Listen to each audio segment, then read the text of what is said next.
વડોદરા મહાનગરપાલિકા લોકોની સુવિધા માટે વધુમાં વધુ કર્મચારીઓની ભરતી થાય તે દિશામાં પ્રયત્નો હાથ ધર્યા છે અને 2300 જેટલા કર્મચારીઓની અલગ અલગ જગ્યા ઉપર ભરતી કરવા માટે પ્રક્રિયા હાથ ધરાઈ છે। સ્થાયી સમિતિના અધ્યક્ષ ડોક્ટર શીતલ મિસ્ત્રીએ જાણકારી આપતા જણાવ્યું હતું કે પાલિકાના નવા બોર્ડમાં અલગ અલગ ખાલી જગ્યા ભરવાની પ્રક્રિયા હાથ ધરવામાં આવી છે। ત્યારે ઐતિહાસિક કહી શકાય તે પ્રમાણે વર્ગ 4માં 1200 જેટલી કાયમી ભરતી સફાઈ સેવકોને કરાઈ રહી છે, જેમાંથી 1000 જેટલા કર્મચારીઓની ભરતી કરી દેવામાં આવી છે। આ સાથે વર્ગ 1 થી 3માં 31 જેટલા કર્મચારીઓની ભરતી કરવામાં આવી છે, જેમાં 525 જેટલા રેવન્યુ ક્લાર્કની ભરતી થઈ છે। આવનારા 3-1 મહિનામાં 66 જેટલા એન્જિનિયરો પણ લેવામાં આવશે। આ સાથે જે મોટી પોસ્ટ છે જેમ કે ફાયર ઓફિસર, ટીડીઓ ભરતી પણ કરવામાં આવશે। આ સાથે હેલ્થ ડિપાર્ટમેન્ટમાં પણ કર્મચારીઓની ભરતી કરવામાં આવી છે। ત્યારે લોકોની સુખાકારી માટે અને લોકોને તકલીફ ન પડે તે દિશામાં વડોદરા મહાનગરપાલિકા કટિબદ્ધ છે। વડોદરા કોર્પોરેશન નાગરિકોની સુખ સુવિધા અને વડોદરા શહેરનો સર્વાંગી અને સર્વસમાવેશક વિકાસ થાય એ દિશામાં હંમેશા પ્રામાણિક પ્રયત્ન કરતું રહ્યું છે।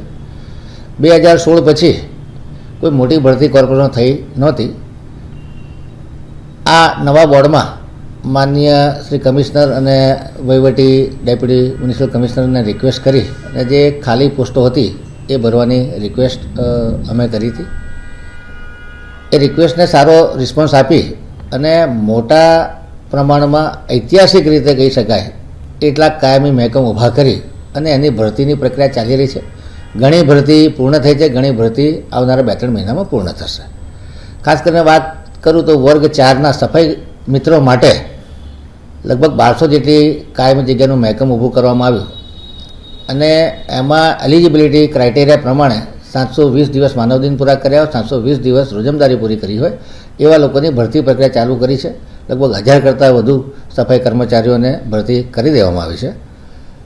આખા વર્ષ દરમિયાન વર્ગ 1 થી 3માં લગભગ 831 લોકોની ભરતી કરવામાં આવી। એમાં 525 જેટલા રેવન્યુ ક્લાર્કની પણ ભરતી કરી છે, જે આવનારા સમયમાં જે વડોદરા શહેરની રિવાઇઝ આકારણીકરણનું કામ છે એમાં પણ એમને કામે લેવામાં આવશે અને કોર્પોરેશનની જે કાર્ય પદ્ધતિ છે, કોર્પોરેશનની જે આવક વધારવાની છે એમાં પણ આ લોકો મદદરૂપ થઈ રહ્યા છે।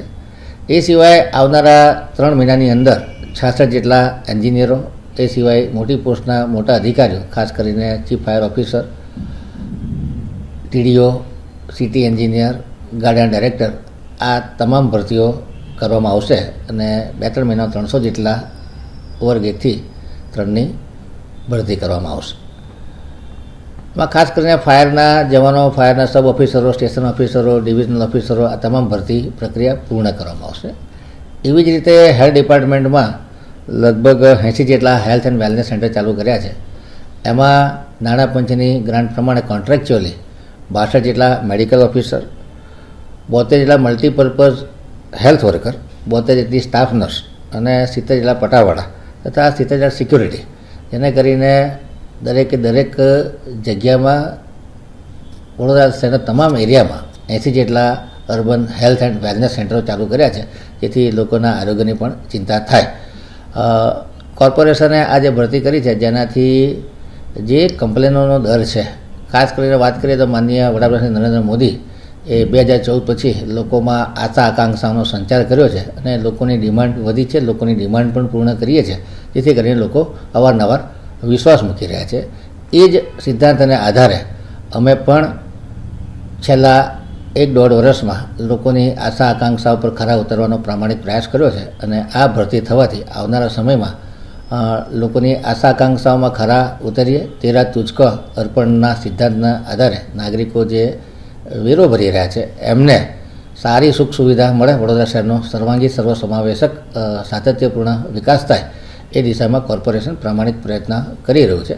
મને લાગે છે આ ભરતી થવાથી આવનારા સમયમાં કામની ગતિમાં વધારો થશે, કામના સ્કેલમાં વધારો થશે અને લોકોને સંતોષકારક કામગીરી મળે એ દિશામાં આ ભરતી મદદરૂપ સાબિત થશે।